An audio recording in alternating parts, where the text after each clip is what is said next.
शिवराज जी, पहला सवाल तो यही बनता है कि आजकल टीम इंडिया दबाकर अपने जो प्रतिद्वंदी है उनको धो रही है और आप भी कुछ कमी नहीं छोड़ रहे, फुल फॉर्म में हैं आप आजकल। फॉर्म में तो हम पहले भी रहते थे, इस बार थोड़ा अंदाज बदला हुआ है। तो इस अंदाज बदलने का राज क्या है, ये भी जरा आज पब्लिक के सामने न्यूज़ 18 के मंच पे जरा खोल दीजिए।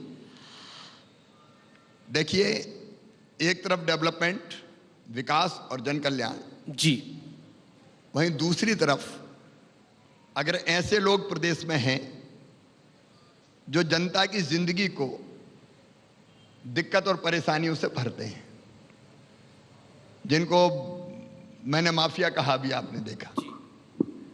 अब इंदौर में ऐसे नामी गिरामी नाम थे, सोसाइटी बनाई, जनता ने पैसा जमा किया, प्लाट बुक कराए, उनके प्लाट खा गए।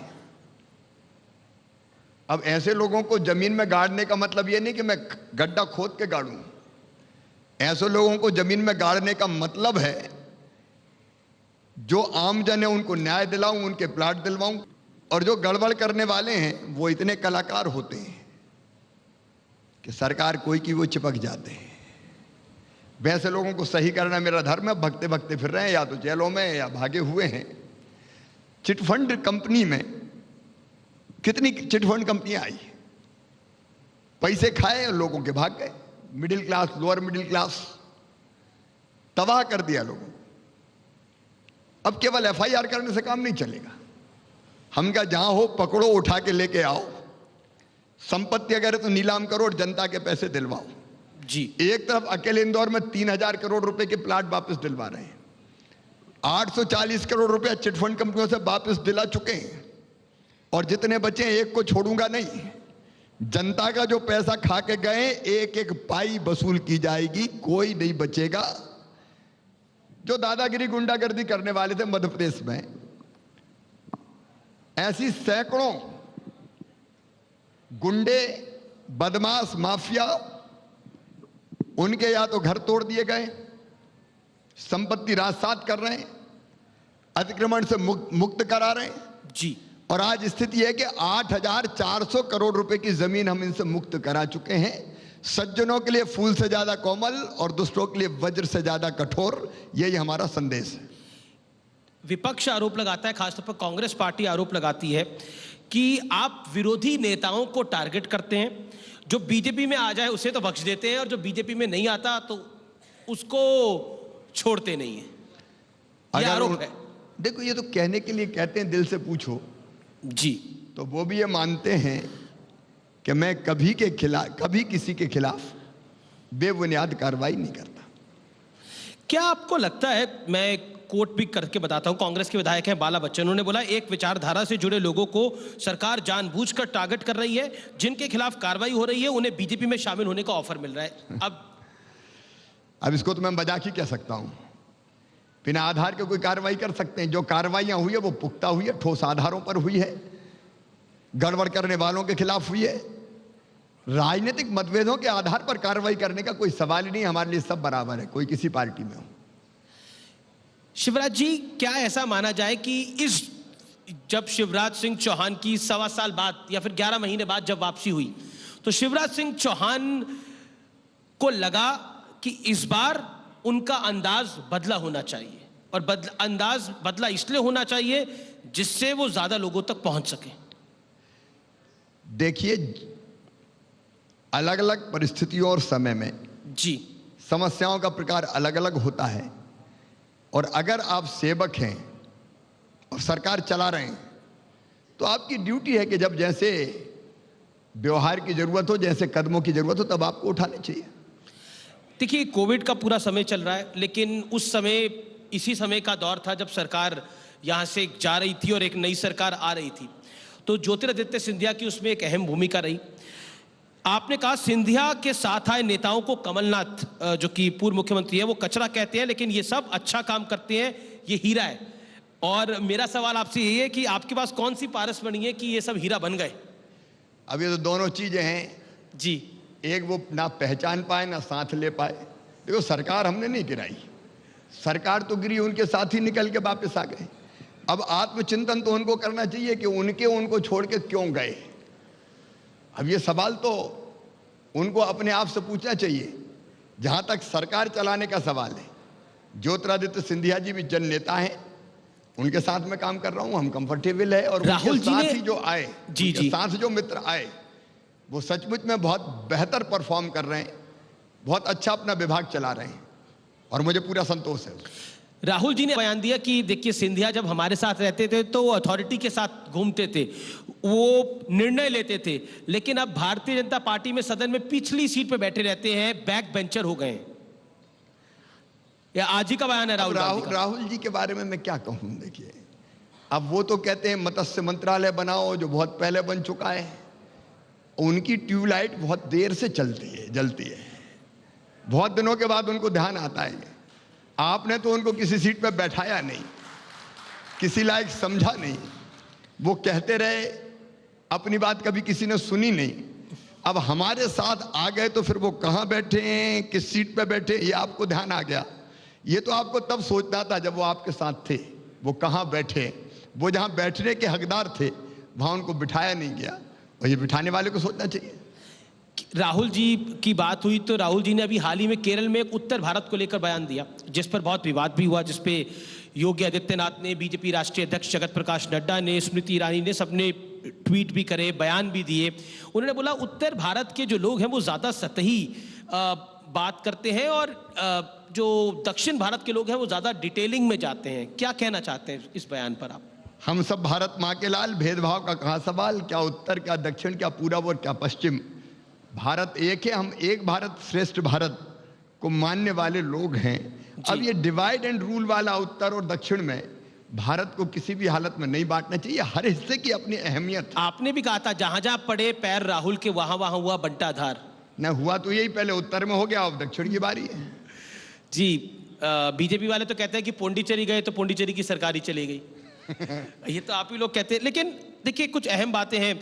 शिवराज जी, आपका एक बयान है, मध्य प्रदेश में सत्ता के दलाल हैं जो कभी इस पार्टी में कभी दूसरी पार्टी में चिपक जाते हैं और अपने काम में सफल हो जाते हैं। हम ऐसे सत्ता के दलालों पर सख्त कार्रवाई करेंगे। जो नेता दल बदल करते हैं उन पर कानून लाने की बात आप लगातार कह रहे हैं, लेकिन शिवराज जी, आपकी सरकार भी बनाने में इन्हीं लोगों का योगदान रहा। देखिए, जहां तक कार्रवाई का सवाल है जी, मैंने कुछ लोगों का पहले भी मैंने जिक्र किया कि जब सत्ता आपके पास आती है तो केवल विचार से जुड़े लोग नहीं आते, आपके पास दूसरे लोग भी आते हैं। उनको पहचानना और वो गलत है तो उनके खिलाफ कार्रवाई करना, ये बहुत ज़रूरी है और वो कार्रवाई हम करते हैं। लेकिन जहाँ तक दूसरे लोगों का सवाल है, उनने दल नहीं बदला, उनने तो दिल बदला था। वहाँ की जो व्यवस्था थी 1.25 साल की, उस सरकार की, मैंने पहले ही कहा कि आशुतोष राणा जी के बाद हमको बिठा दिया तो एक दूसरे को गाली देने के अलावा दूसरा काम करेंगे नहीं हम लोग। लेकिन 1.25 साल में मध्य प्रदेश की जो हालत हो गई थी, मध्य प्रदेश का वल्लभ भवन दलालों का अड्डा बन गया था। लेन देन की बातें होती थी बैठ के, वहाँ मध्य प्रदेश तबाही की तरफ जा रहा था और उससे परेशान हो गए। अपनी पार्टी के लोगों की नहीं सुनी जा रही थी। कुछ लोगों ने सरकार गिराने का संकल्प किया और वो हमारे साथ आए। मेरा जहां तक सवाल है, पहले दिन, मैं आज फिर एक बार दोहरा रहा हूं जी, जिस दिन चुनाव परिणाम 2018 के आ रहे थे, रात को 2 बजे ये तय हो गया था कि कांग्रेस की 114 सीट, हमारी 109 सीट। वोट भले ही हमें ज्यादा मिले थे, सीट हमें कम मिली। रात को ही मैं सोया था तो ये संकल्प करके सोया था कि सवेरे ही सीएम हाउस मुझे खाली करना शुरू किया है। हमने देर नहीं लगाई, खाली कर दिया, सौंप दिया। कमलनाथ जी को शपथ दिलाने गए। दिमाग में अगर कहीं भी सत्ता होती तो तब कोशिश की जा सकती थी, तब प्रयास किए जा सकते थे, तब तो आसान होते। लेकिन मैंने कहा कि कौन से सैलाव नहीं करता, कोई सवाल ही पैदा नहीं होता। कांग्रेस की ज्यादा सीटें, सरकार कांग्रेस को चलानी चाहिए और सत्ता सौंपी। लेकिन उसके बाद नहीं चला पाए और नहीं चली तो हम क्या करें? आजकल शहरों के नाम बदलने का एक ट्रेंड चला है। आप भी कुछ शहरों के नाम बदलने की प्लानिंग कर रहे हैं। ऐसा पहले उत्तर प्रदेश में भी हो चुका है, जैसे होशंगाबाद का नाम नर्मदापुरम होगा। नाम बदलने से क्या होगा? हालांकि दिग्विजय सिंह वरिष्ठ नेता है कांग्रेस पार्टी के, उन्होंने बोला जिला या शहरों के नाम बदलने से ना रोजगार बढ़ेगा ना महंगाई खत्म होगी, ये नाटक नौटंकी बंद कर देनी। देखिए, हर एक शहर का अपना इतिहास होता है, अपनी विरासत होती है, अपनी परंपराएं होती है, अपने जीवन मूल्य होते हैं। जी। अब होशंगाबाद तब बना जब हुसंग शाह के नाम पे उसका नाम रखा गया। एक नहीं अनेकों शहर है। साहेबगंज कभी चीचली था, गौरगंज करियाखेड़ी था, बेगमगंज सियागंज था। अलग अलग अगर आप देखेंगे तो अलग अलग शहरों के अलग अलग नाम थे। और इसलिए अगर कहीं ये प्रबल मांग उठती है कि हमारी जो परंपरा है, हमारी जो विरासत है, हम उस पर जाना चाहते हैं, तो इसमें आपत्ति क्या हो सकती है। नर्मदा जी के प्रति अगाध श्रद्धा है नर्मदा होशंगाबाद वासियों की, और लगातार कई वर्षों से वो मांग करते चले आ रहे हैं। हमारे पीसी शर्मा जी बैठे हुए होशंगाबाद, उनका भी बहुत आना जाना रहा है। आप भी बैठे हैं, दोनों पिया जी। कई वर्षों से वहाँ की जनता मांग करती चली आ रही थी कि नर्मदा के बिना होशंगाबाद अधूरा है, और इसलिए इसका नाम नर्मदा नगर किया जाए। इस बार जनता देख, लोकतंत्र में जनता की भावना है जी, उनका सम्मान करना हमारी ड्यूटी है।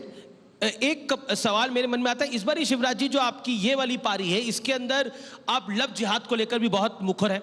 आप कहते हैं कि लफ्ज तो होना चाहिए लेकिन जिहाद हम होने नहीं देंगे। उसके बाद आप कहीं ना कहीं एक एग्रेशन में है, एक एग्रेसिव मोड दिखता है शिवराज सिंह चौहान का। देखिए, उसका सवाल नहीं है।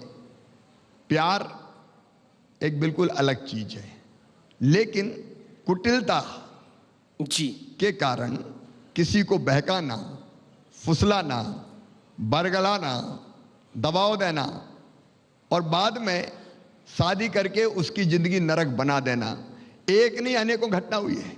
इसी कार्यकाल में 14 साल की बेटी को हम हैदराबाद के पास सिकंदराबाद से मेरी पुलिस बरामद करके लेके आई है। एक बेटी को नेपाल की सीमा से, बॉर्डर का एक गांव था, वहां से हमारी पुलिस लेके आई है। अब जो बेटियों की जिंदगी के साथ खिलवाड़ करे, इसलिए नहीं कि जिंदगी भर प्यार निभाना है, बल्कि इसीलिए कि धर्मांतरण करना है, और बाद में फिर उसकी जिंदगी ऐसी बना दो कि वो ढंग से जीने के लायक भी ना रहे, तो क्या ऐसे लोगों के खिलाफ कानून बनाना ये शासन का धर्म नहीं है। और इसलिए जी धर्मांतरण का कुटिलता पूर्वक कोई स्वेच्छा से जाता अलग बात, और ये हर एक पे लागू होता है। अगर कोई गलत ढंग से प्रयास करेगा तो आज अंतर्राष्ट्रीय महिला दिवस के दिन धर्म स्वातंत्र विधेयक कानून बन गया मध्य प्रदेश की धरती पर। ऐसे लोगों को हम नहीं छोड़ेंगे किसी भी कीमत पे। जी, आखिरी 2-3 सवाल है शिवराज जी। जो महत्वपूर्ण बात है वो ये है कि एनकाउंटर के मामले में भी मध्य प्रदेश जो है वो अब पीछे नहीं है। वो लगातार ऐसा दिख रहा है कि एनकाउंटर के लिए अपराधियों को खोजा जा रहा है। ऐसा क्यों? नहीं, एनकाउंटर करने का कोई इरादा नहीं है। अपराधी पकड़े जाएं, अपराधी जेलों में जाएं, और अपने कर्म से अगर कोई और कहीं चला जाए तो उसमें हम क्या कर सकते हैं। जी, राहुल गांधी ने हाल ही में आरएसएस की तुलना पाकिस्तान के जिहादी स्कूलों से करी है। क्या कहना चाहते हैं बतौर मुख्यमंत्री आप? जाको प्रभु दारुण दुख दे ही, बाकी मति पहले हर ले ही। अब मैं क्या कह सकता हूं, एक इतनी बड़ी और इतनी पुरानी पार्टी जी, उसके एक बड़े नेता इस तरह के बयान देते हैं, क्या कर सकते हैं। इससे मैं भगवान से प्रार्थना ही कर सकते हैं कि उनको ठीक रास्ते पर चलाएं, और नहीं तो कांग्रेस का जो आज हाल है पूरे देश भर में, कई राज्यों में मुख्य विपक्षी पार्टी तक कांग्रेस नहीं बनी है। राहुल भैया के होते हुए किसी और दुश्मन की जरूरत ही नहीं है कांग्रेस को। तो अब तो कांग्रेस आप पर गोडसे का आरोप लगाती थी। अभी कुछ दिनों पहले ही एक गोडसेवादी कांग्रेस में शामिल हो गया है। अब पता नहीं मापदंड और पैमाना क्या है, मुझे समझ में नहीं आया जी। अब मैं तो कांग्रेस के मित्रों पे ही छोड़ता हूं उनको क्या करना चाहिए। जी, मुख्यमंत्री जी 2-3 चीजें बहुत ही अहम है। किसान आंदोलन, आपने भी बोला कि अगर उस समय कर्जा माफी का वादा नहीं होता तो 2018 में शिवराज सिंह चौहान चुनाव नहीं, मतलब सत्ता आपकी आती, सरकार आपकी आती, लेकिन अब तो पूरा किसान आंदोलन खड़ा हुआ है। कैसे आप देखते हैं इन 3 कानूनों को जो केंद्र ने बनाए हैं? नरेंद्र मोदी जी को मैं हृदय से धन्यवाद देना चाहूंगा। एक तड़फ, एक जिद, एक जुनून, एक जज्बा उनके दिल में है किसानों की आय दुगना करने का भी। मैं एक बात कहता हूं, नरेंद्र मोदी जी कभी सस्ती लोकप्रियता के पीछे नहीं गए। उन्होंने हमेशा दूरदृष्टि से सोचा है और देश के व्यापक हित में सोचा है, और परिणाम उसी का कि आज सारी दुनिया में भारत का मान, सम्मान, शान और स्वाभिमान बढ़ा है।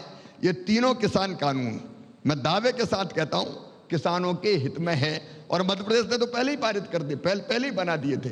अब मुझे आप बताइए, मैं कई बार बहस हो चुकी, अगर कोई किसान अपने अनाज को, अपने उत्पादन को मंडी में बेचना चाहता है, नया कानून उसकी इजाजत देता है।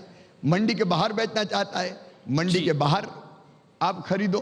किसी प्रोसेसर को बेचना चाहता है, आप उसको बेच दो। कोई खेत में खरीदना चाहता है, खेत में आप खरीद लो। किसी एक्सपोर्टर को बेचना चाहता है, एक्सपोर्टर को बेच लो। आखिर इसमें आपत्ति क्या हो सकती है? मंडियां रहेंगी, कोई मंडी बंद नहीं रहे होगी, मंडियां चालू रहेंगी, लेकिन बाहर भी अगर अच्छा दाम मिलता है तो बेचे, दिक्कत क्या हो सकती है? एमएसपी जारी रहेगी। पिछले साल एमएसपी पे मध्य प्रदेश में 1,29,00,000 मीट्रिक टन गेहूं हमने खरीदा था। पंजाब को पीछे छोड़ दिया मध्य प्रदेश ने, और इस बार भी एक एक दाना खरीदेंगे। हम चना खरीद रहे हैं, हम मसूर खरीद रहे हैं, हम सरसों खरीद रहे हैं। किसान की जो चीजें हैं, उत्पाद है, उसको खरीदने के लिए एमएसपी भी जारी रहेगी, मंडी भी जारी रहेगी, बाहर भी बेचे। इसमें आपत्ति क्या हो सकती है? शिवराज जी, मध्य प्रदेश से कृषि मंत्री आते हैं, तो समझा क्यों नहीं पा रही नरेंद्र मोदी की सरकार? अमित शाह है, प्रधानमंत्री है, नरेंद्र सिंह तोमर है, पीयूष गोयल है, समझा क्यों नहीं पा रहे? शिवराज सिंह चौहान है यहाँ पर, समझा क्यों नहीं पा रहे? मध्य प्रदेश में कोई किसान आंदोलन नहीं है। बहुत कोशिश की, लेकिन यहाँ कोई किसान आंदोलन खड़ा नहीं हुआ। पूरी तरह से किसान संतुष्ट है। देश में भी आप देख लीजिए, पूरे हिंदुस्तान में कितने राज्यों में किसान आंदोलन है, कहां कहां किसान आंदोलन है। थोड़ा सा एक छोटा समूह है जो इस आंदोलन को चला रहा है, वो भी हमारे भाई है, वो भी हमारे अपने हैं, और उनसे चर्चा और बातचीत के द्वार सदैव खुले हुए हैं। और विश्वास ये है कि इसका समाधान निकलेगा। आपने एक नारा दिया, 2 मई दीदी गई, और आप बंगाल से वो नारा लगा के आए। बीजेपी के कार्यकर्ताओं ने नारा पकड़ लिया, बीजेपी से बड़ा से छोटा नेता वहां पर ये नारे को लगा रहा है। 4 राज्यों में चुनाव है, एक केंद्र शासित प्रदेश में चुनाव है। बंगाल का चुनाव इस देश में सबसे महत्वपूर्ण चुनाव होने जा रहा है। शिवराज सिंह चौहान भी वहां पे प्रचार करेंगे। ये नारा आपने क्यों दिया, 2 मई दीदी गई? इसलिए कि बंगाल में ममता दीदी के खिलाफ आक्रोश की, असंतोष की लहर, और मोदी जी के पीछे सारा बंगाल आज खड़ा हुआ है।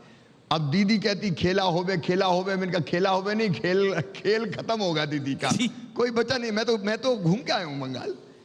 दिन भर में बंगाल में भी एक रथ पे खड़ा रहा। जनता का जैसा सैलाब उमड़ा पश्चिम बंगाल में, मैंने ऐसा सैलाब कभी नहीं देखा। लोग दौड़ रहे थे पागलों की तरह रथ के पीछे, नारे लगा रहे थे, जय श्री राम का मंत्र बन गया। जनता नरेंद्र मोदी जी के पीछे दीवानगी की हद तक खड़ी है, और सबको लगता है कि बंगाल को तबाह और बर्बाद किया है ममता दीदी ने। आप देखिए, 130 से ज्यादा भारतीय जनता पार्टी के कार्यकर्ताओं का खून कर दिया गया। बंगाल की धरती को रक्त स्नान करवाया है ममता दीदी ने। भ्रष्टाचार के सारे रिकॉर्ड तोड़ दिए, सारे रिकॉर्ड तोड़ दिए। और तो पहले आपका आकलन क्या, कितनी सीटें आएंगी बीजेपी की बंगाल के अंदर? अब की बार 200 पार। अब की बार 200 पार। शिवराज जी, अनूप जलोटा जी भी बैठे हैं, आशुतोष राणा भी बैठे हैं। तो अनूप जलोटा जी तो बड़े भजन सिंगर हैं, आशुतोष राणा बॉलीवुड के बड़े एक्टर हैं। तो बिल्कुल आखिरी दौर है ये मध्य प्रदेश की जनता के लिए, देश की जनता के लिए। इस समय करोड़ों दर्शक आपको न्यूज़ 18 के माध्यम से सुन रहे हैं। कुछ आप एक सुनाना चाहें या कुछ कहना चाहें, जो आपका मन हो? नहीं, मैं तो कहूंगा ही। देखिए, हमारे देश में कहा गया नारी तू नारायणी। गंगा, गीता, गायत्री, सीता, सत्या, सावित्री, दुर्गा, लक्ष्मी, सरस्वती, यत्र नार्यस्तु पूजन्ते रमन्ते तत्र देवता, सब कहा गया। लेकिन हमारी बहन, हमारी बेटियां सड़क पे गाड़ी चलाने से लेके अंतरिक्ष में जाने तक, एवरेस्ट फतह करने से लेके सरकार चलाने तक, प्रशासन चलाने तक, हर एक काम में दक्ष हैं। सवाल केवल इतना ही है कि उनको अवसर मिले। और इसलिए आज तय किया कि बहनों की, इस बेटियों की इस क्षमता का प्रकटीकरण होना चाहिए, और वो प्रकटीकरण कार्यक्रमों के माध्यम से आज मध्य प्रदेश में हुआ है। मैं सभी बहनों को बधाई देते हुए एक ही अपील करना चाहूंगा। मैं सफाई कर्मी जो मेरी बहनें हैं, नगर निगम के माध्यम से सड़कों की सफाई और स्वच्छता करती है, स्वच्छता का काम करती है, उनके बीच गया तो मैं आप सबको भी कहना चाहूंगा, जब मैंने उनसे सवाल किया कि बहनों के लिए क्या किया जाए, तो उन्हें तनख्वाह बढ़ाने की मांग नहीं की, उन्हें सुविधा देने की मांग नहीं की। उन्हें एक ही बात मुझसे कही कि हमें केवल सम्मान चाहिए, हमें सम्मान दिला दो। आज 21वीं सदी में हमारी बहन और हमारी बेटियां अगर ये बात करती है कि हमें सम्मान चाहिए, इस पुरुष प्रधान समाज में आज भी सम्मान और समानता का हक ईमानदारी से दिल पे हाथ रख के अगर हम कहें तो बहन और बेटियों के लिए नहीं है। ये सच्चाई है। 5 चीजें कम से कम हमको करनी चाहिए। 1 सम्मान, दूसरा समानता, तीसरी शिक्षा, चौथा स्वावलंबन और 5वीं सुरक्षा। इन 5 चीजों की, लेकिन केवल सरकार अकेले ये काम नहीं कर सकती। सरकार की ड्यूटी सरकार पूरी करे, माइंडसेट इसके लिए बदलना पड़ेगा। आज भी हमारा जो दिमाग बना हुआ है, अब बेटी कहां जा रही है, क्या कर रही है, दिनों रात नजर रखेंगे। बेटा क्या कर रहा है, बेटों को एजुकेट किया जाए। बेटों का माइंडसेट, बहन के खिलाफ अगर कोई कुछ कह दे तो भाई का खून खोल जाता है, लेकिन वही भाई अगर कम उम्र का होता है और कहीं जाता है और दूसरी बेटी दिखाई देती है तो उसका भाव बिल्कुल अलग हो जाता है। हम बेटों को भी एजुकेट करें, उनको भी हम संस्कार दें, उनको भी हम सही दिशा पे चलाएं और समाज माँ, बेटी और बहन के प्रति अपना दृष्टिकोण बदले। नारी तू केवल श्रद्धा है, ये इस देश की धरती पर कहा गया है और ये कहने के ठोस आधार है। तो मैं ये कहना चाहता हूं अपनी जनता से भी, प्रदेशवासियों से भी, कि कम से कम माँ, बहन और बेटी का सम्मान करें, समानता का अवसर प्रदान करें, शिक्षा भी बेहतर देने का प्रयास करें, क्योंकि उसके बिना दुनिया नहीं चल सकती। बेटी है तो कल है, बेटी नहीं बचाओगे तो बहू कहां से लाओगे। सेक्स रेशियो आज भी खतरनाक स्तर पर देश में पहुंच गया है। 1000 बेटों पे 914 बेटियां पैदा हो रही है। अगर यही गति जारी रही तो कल होगा क्या। और इसलिए बेटी बचाएं, बेटी बढ़ाएं और माता बहन का कैसे सम्मान हो उसके लिए सब मिलकर काम करें, सरकार के साथ साथ समाज भी। जी, मैं चाहता हूं कि महिला सुरक्षा कर्मी जितनी है वो स्टेज पे आए और शिवराज जी के साथ खड़ी हो, मंच पर आए वाकई। और मैं चाहता हूं कि आप लोग भी स्टैंडिंग ओवेशन दें इस चीज को। वाकई ये बड़ा महत्वपूर्ण है कि कब हम सबको महिला सशक्तिकरण के लिए आगे आना चाहिए। मेरा निवेदन है कि सब लोग खड़े हो जाएं।